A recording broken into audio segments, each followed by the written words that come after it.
في إحساس كده تقريبًا موجود عند كل واحد فينا اليومين دول، وحتى لو بنسب متفاوتة، تقريبًا جوّه كل واحد فينا جزء من الإحساس ده، والحقيقة إن إحنا ما بنعرفش نواجهه بنحاول نهرب منه، وأغلبنا بيهرب منه. الحقيقة إن مواجهة الإحساس ده هيخلّيك تحاول تاخد خطوة إنك تحل الوضع اللي أنت فيه، الوضع اللي على طول مش مريّحك، شوية اللي بتقعدهم بينك وبين نفسك وطول الوقت حاسس بتأنيب ضمير ناحية نفسك.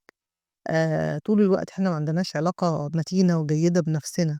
هنتكلم عن الموضوع ده بالتفصيل، بس قبل ما أبدأ أنا المدربة نرمين هيكل ودي قناة لحظة وعي، وأتمنى لو عجبك المحتوى بتاعنا يا ريت تدعمنا باللايك والشير والسبسكرايب علشان خاطر تتابعنا كل أسبوع إن شاء الله. عندنا فيديو طويل غير الشورتس اللي بنتكلم فيها في مواضيع مختلفة وسط الأسبوع بإذن الله.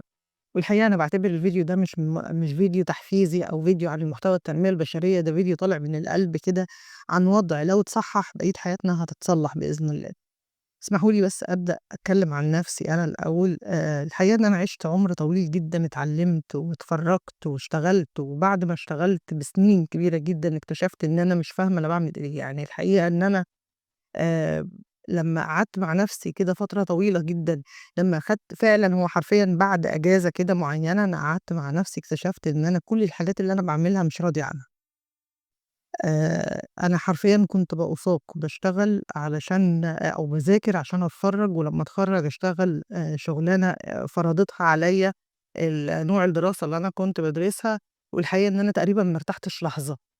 يعني حقيقة إن أنا لا حققت فلوس ولا حققت نفسي، ولا عملت المعادلة ما بين سلامي النفسي وفكرة إن أنا أتطور بأي شكل من الأشكال، لإن أنا ما كنتش حابة الوضع اللي أنا فيه. أنا قعدت سنين اشتغلت محامية، والحقيقة إن أنا ما كنتش حاسة نفسي أوي في الشغلانة، حتى لو أنا الحمد لله يعني مريت في الشغلانة بسلام. لمّا بتقعد مع نفسك كده بتكتشف إن في حاجات كتير جدًا، أوضاع كتير جدًا اتفرضت عليك. والحقيقة برضه إن إحنا كتير لمّا بنحُط دماغنا على المخدة بنحس إن إحنا دايمًا مقصّرين في حق نَفْسنا، ما عندناش لغة تفاهم مع نَفْسنا، مش عارفين نسمع صوت نَفْسنا وصوت جسمنا وصوت مرضنا أو صوت شكوى جسمنا اللي بتظهر على شكل أمراض، أوقات كتير جدًا أمراض عضوية، بتبلّغك عن إن في جسمك في مشكلة أو في تضارب بيحصل جواه علشان خاطر ده الصوت الوحيد اللي هيخلّيك تقدر تسمعه. الحاجة التانية اللي باتكلّم فيها وأذكّر نَفْسي وإياكم إن إحنا دايمًا في حالة تشتُّت. الحقيقة إن إحنا دايمًا في حالة تشتُّت مقصود أو غير مقصود. أوقات كتير جدًا تلاقي صوت دماغك عِلي فتبتدي تهرب بقى بأي حاجة بالتلفزيون، بالموسيقى، بالتليفون علشان خاطر ما تسمعش صوت دماغك اللي بتقول لك الوضع اللي أنت فيه مش مُريح وهيؤدّي إلى نتائج كارثية. الحقيقة إن إحنا كُلّنا بلا استثناء عندنا حتّة التشتُّت دي عالية جدًا اليومين دول، لإن كل ما الضغط بيزيد كل ما وسائل الهروب بتكتر، وإحنا طول الوقت بندوّر على حاجة تفضّي فيها دماغنا، ولو إنها دي مش حقيقة أنت بتشغِل بيها دماغك مش بتفضّي بيها دماغك. يعني دي مش من أدوات التفريغ اللي قال عليها العلم، بالعكس دي أدوات هروب، ومن ضمن أحد وسائل الهروب اللي كتير مننا بيتّبعها علشان خاطر ما يسمعش صوت نَفْسه بشكل واضح، إنه يختار إنه يدخل علاقة ما تناسبوش، أو مثلًا يدخل معركة مش بتاعته ويبتدي يفرّغ فيها كل طاقته على أساس إنه كده شايف نَفْسه بيناضل في جزء معيّن، وكأن المعركة اللي مش بتاعته دي هتخلّيه نايم راضي عن نَفْسه. الحقيقة إن كل ده استهلاك طاقات، استهلاك غير محمود. والحقيقة إنك طول ما أنت بتستهلك طاقتك هتلاقي نَفْسك مش قادر تستوعب قد إيه أنت بتهدر وقد إيه أنت بتبعد كل مرّة أكتر عن نَفْسك. طَب يا ترى حد فينا ممكن يصحى من النوم يحس إن الوضع اللي هو فيه ده مش مريّحه ويبتدي يغيّر ياخد خطوة للتغيير؟ الحقيقة إن في ناس بتصحى من النوم تحس إنها مش مرتاحة وتبتدي تاخد خطوة في التغيير، لكن الحقيقة إن التغيير الحقيقي هيبتدي بسؤالك لنَفْسك. هل أنت مرتاح؟ هل أنت بتشتغل الشغلانة اللي أنت بتحبها؟ هل أنت مع الشخص الصح؟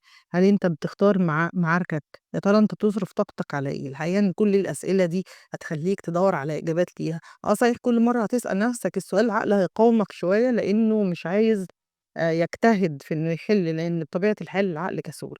لكن صدّقني أوقات كتير الأسئلة دي هي بداية التغيير الحقيقي، أو بمعنى أصح دائمًا الأسئلة دي لو أصرّيت في السؤال ده صدّقني هتلاقي له إجابة. الحقيقة إن إحنا أغلبنا بنعمل حاجات مش راضيين عنها، أغلبنا بنصرف طاقتنا على حاجات ما لهاش لازمة، بالعكس إهدار وقت وإهدار مجهود وإهدار أعصاب وإهدار طاقة، وكل الحاجات دي بتؤدي بيك إن أنت شخص مش مرتاح. إحنا راحتنا مش رفاهية الحقيقة، وراحتنا مش في تصورات أو في القوالب الجامدة اللي حطّتها السوشيال ميديا وتخيّلنا الراحة في المالديف وكوباية عصير الأناناس والحاجات اللي إحنا بنشوفها، والحقيقة إن هي بعيدة كل البُعد عن الراحة الحقيقية. الراحة الحقيقية بتبتدي من جواك، الراحة الحقيقية بتبتدي لمّا تكون بتراعي جسمك، لمّا تكون بتراعي عباداتك، لمّا تكون بتراعي حتّة الوعي عندك. ما هو إحنا برضه من ضمن الحاجات اللي إحنا بنركنها إن إحنا نتطوّر عقليًا. إحنا متخيّلين إن إحنا لمّا بنمارس نفس الشيء خلاص إحنا مش إحنا خرجنا من حتّة الإبداع ودخلنا في منطقة الآلة. إحنا بنعمل حاجات أوقات لإن خلاص إحنا اتعوّدنا عليها، والعقل أوتوماتيك أول ما بيتمرّن بينفّذ الحاجة حتّى من غير وعي منّك. إحنا بنهمل كتير جزء بتاع الوعي ده اللي بيخلّينا ندرك مين بيحبنا ومين بيخاف علينا ومين مدخّلنا في صراعات مش بتاعتنا، اللي بيخلّينا نشوف الدنيا على حقيقتها. صحيح ده مجهود، يعني أنا أعترف إن ده مجهود، بس الحقيقة كل ما هتتأمّل وضعك، كل ما هتلاقي نَفْسك في حاجات كتير جدًا لو غيّرتها حالك هيبقى أفضل. الراحة عمرها في حياتها ما كانت رفاهية. فكرة إنك تبقى مرتاح ونايم راضي عن نفسك دي مش رفاهية. الراحة مش في الأشكال والأنماط اللي اترسمت لينا وخلاص بقينا محدودين بصورة معينة متخيلين إن هي دي الراحة والراحة هناك. الراحة بتبتدي من جوانا، رضاك عن نفسك، عن صحتك، عن أعصابك، عن الجانب الروحاني في حياتك، عن حاجات كتير جدًا، عن شكلك، عن مظهرك. هي دي الحاجات اللي بتخلّيك طول الوقت مرتاح. الحقيقة ده أكتر حد ممكن يدعمك هو نَفْسك. أنت داعم ذاتي وداعم قوي جدًا. يوم ما تحُط الموضوع في دماغك هتلاقي نَفْسك خرجت بنتيجة رائعة. من ضمن الحاجات اللي هتخلّيك تعرف تسمع صوت نَفْسك إنّك تخصّص وقت هادي بينك وبين نَفْسك، لإن السماع هو أول طريق الفهم. أول ما تبتدي تسأل نَفْسك وتحُط اختيارات لنَفْسك إيه اللي ممكن يحسّن الوضع اللي مش عاجبك، هتقدر تبني علاقة قوية جدًا، كويسة جدًا مع نفسك. والحقيقة إن علاقتك الكويسة مع نفسك هتتحول لبوصلتك، بوصلتك اللي هتعرف تختار على أساسها علاقة، اللي هتعرف تشتغل وأنت ما بتهدرش وقت ومجهود، اللي هتخلّيك تقدر تمارس جانبك الروحاني وترضى عن نفسك من غير ما تجلد نفسك كل يوم. وأنا أعتقد إن ما فيش حد فينا أول ما بيحط دماغه على المخدة ما بيقعدش حتى 5 دقايق يحاسب نفسه قد إيه هو مقصّر في حق نفسه. الحقيقة إن تقصيرك في حق نفسك بيخلّيك تقصّر بطريقة غير إرادية في حق كل حاجة حواليك. والحقيقة إن بناء علاقة قوية مع نفسك هو اللي هيخلّيك تبني علاقة جيدة مع كل اللي حواليك، أشخاص، أشياء، كل حاجة هتقدر تستغلّها لمصلحتك، مش هتستغلّها في الهروب من مصلحتك.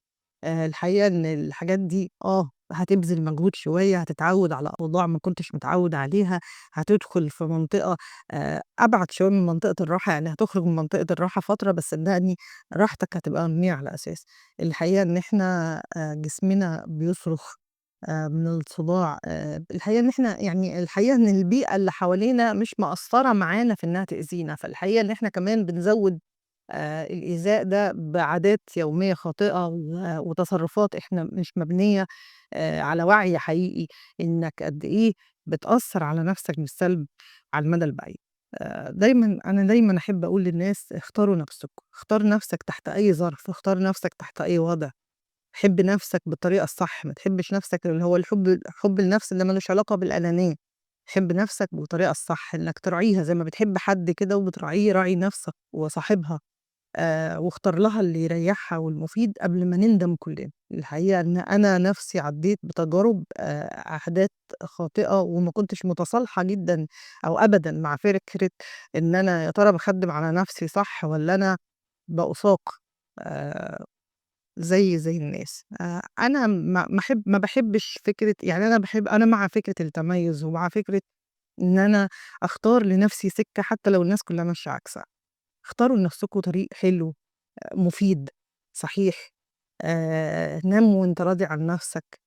علاقتك بنفسك القوية أول ما هتبقى علاقتك بنفسك متينة، كل علاقاتك هتستقيم. لكن طول ما أنت علاقتك بنفسك مش تمام، مش هترتاح. أنا نرمين هيكل، ودي لحظة وعي، ويمكن اللحظة دي اللي تغيّر اللي بعدها. لو عجبك المحتوى ما تنساش تدعمنا باللايك والشير والسبسكرايب، وأنا هابقى مبسوطة جدًا لو كتبت لنا رأيك في الكومنتات. سلام عليكم.